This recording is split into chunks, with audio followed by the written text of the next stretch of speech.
Here's something you don't see very often, but actually you do if you go on Gunbroker. Every once in a while, there's 2, 3, or 4 of these for sale, but not this particular style. This is called a Stevens Model 311, and it's the 311D. So Stevens apparently had letters after their model number for quite some years. And of course, if you have a model 311A, that's an earlier version of the Stevens Model 311. And probably, I would say, in the late 40s, the 311A would be. So this one dates around 1969. And as you could tell with the fancy checkering on the stock, and then the forearm, has a little bit fancy checkering, which, at the time, you got to remember in the mid 60s to early 70s, there was some, pretty much decorating of the kitchens, and the color variations were kind of funky. Everything was funky at that time, but sort of like this olive color. If you go back to the mid to late 60s, this color was big back then. So I don't like this particular dining room table cover, but that's my wife's choice. LOL, right? But going back to this shotgun, these were pretty well built. Not the best of the best, of course. They were reasonably priced. Let me turn it around here. And as you can see, Stevens Model 311D, there you go, by Savage Arms. So there is a slight crack hairline started right here, as you can see. But other than that, this thing is almost perfect condition. Okay. As you could tell the date on these, if you look at the rear of the barrel here, see if I can get a little closer. No, it's not focusing in. Oh, there we go. Has a 22 and a W, and it's circled. It's in a circle. So this one, you could just see the W, and it looks like a 7 in the W. Well, to let you know, the W means the year made. So if you go online and you look that up, the W says 1969. Okay? But every letter is a different year. And that's how you tell the age of these shotguns. Like if you had an X, I think the X would be 1970, I believe. 1971, I can't remember. And then, of course, the earlier the letter you have, the earlier the date is. But, you could kind of tell the style with this checkering. Even if I didn't know the date, I would say definitely early 70s, just from the checkering style. Like I said, it's kind of funky. But it is a 1969 manufactured. Blue barrels. It does have some case hardening receiver right there.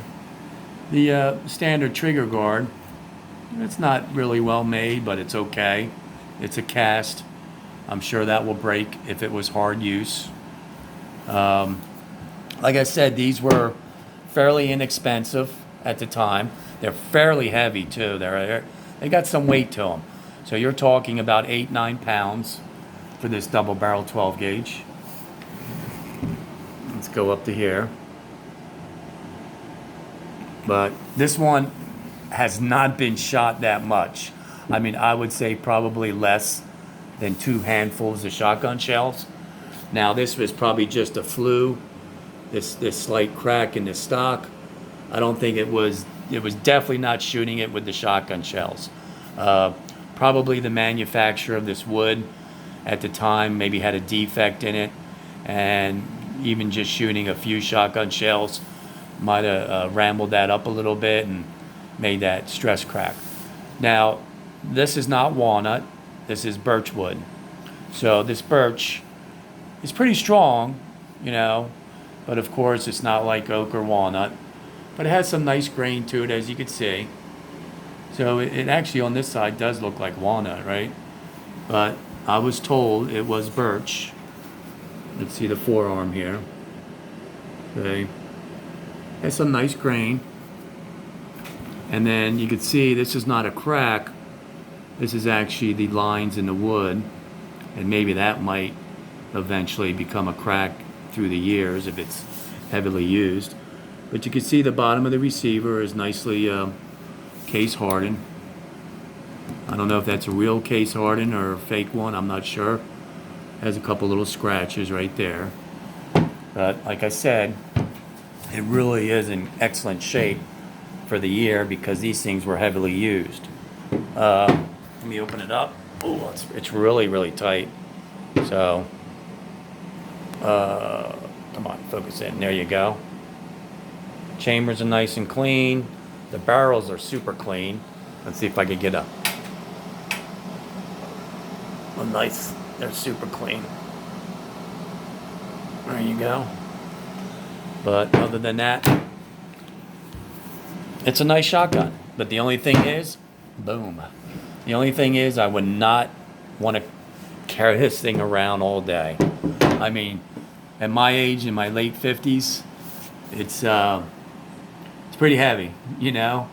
It's extremely heavy, let's put it that way. You could get some lighter double barrels today, the alloys, and, you know, it would cut down at least 50, 60% or 40, 50% of the weight.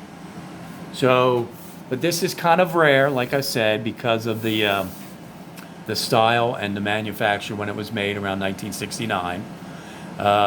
These were sold by tons and tons of them back then through the years. I think they were made up until 88.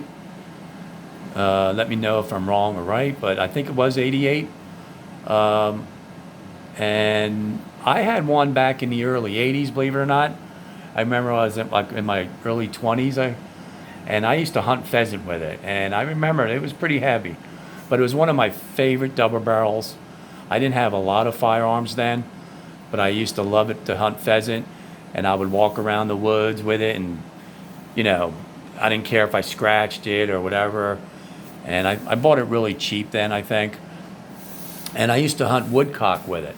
And I remember I used to take the barrel and hit it against the brush in front of me on the ground to chase the woodcock up in the air. So if you're familiar with hunting woodcock, they're a very challenging bird. They're small, they have a long beak, about this long of their beak, and there used to be an abundance of woodcock around up until the early 80s or so, and then they just started fading out, and now we don't have really hardly any woodcock that I know of. But I think a lot of the pesticides, just like the pheasants, killed them off and made them infertile. So with all the pesticides the farmers were using and everybody else around their houses, it would make the ones that were alive infertile, so they would not be able to, you know, produce any babies or eggs or whatever. And, you know, it was just horrible. I mean, I kind of came in the late stage of hunting, and my parents probably, or my dad probably had a better stage of hunting back then, when there was an abundance of pheasants and stuff. But woodcock was very challenging, and like I said, with the Stevens that I had, I used to just hit it against trees and bushes, and, you know, that thing took a beating. That thing extremely took a beating. So there you go. They're pretty well built.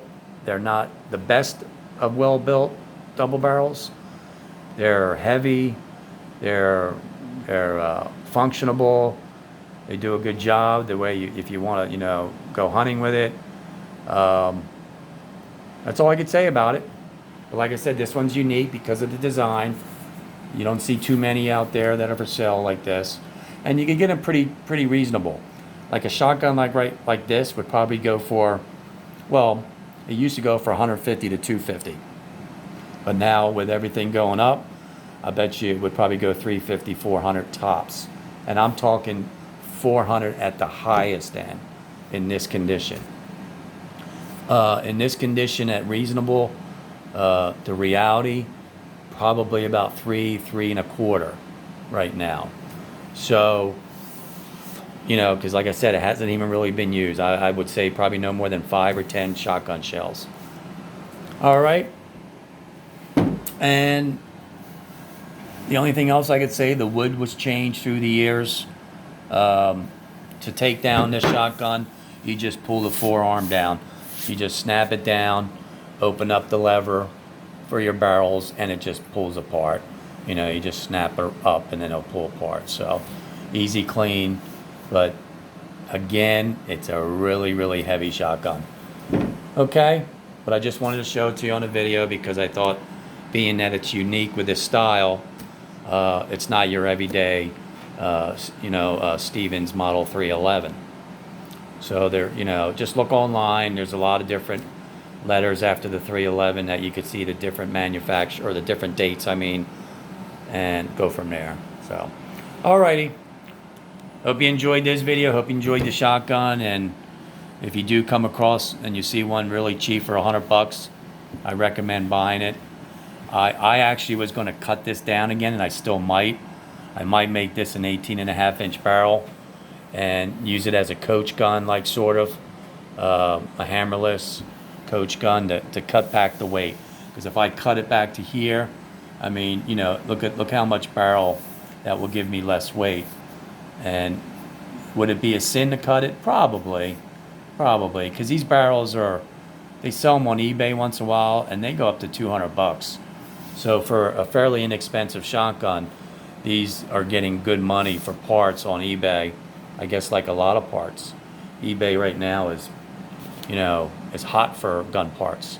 So you can actually break this down and make more money in parts than you can do buying the shotgun. So if you paid $100, $200 for a shotgun like this, you could probably make $300, $400, $500 in parts.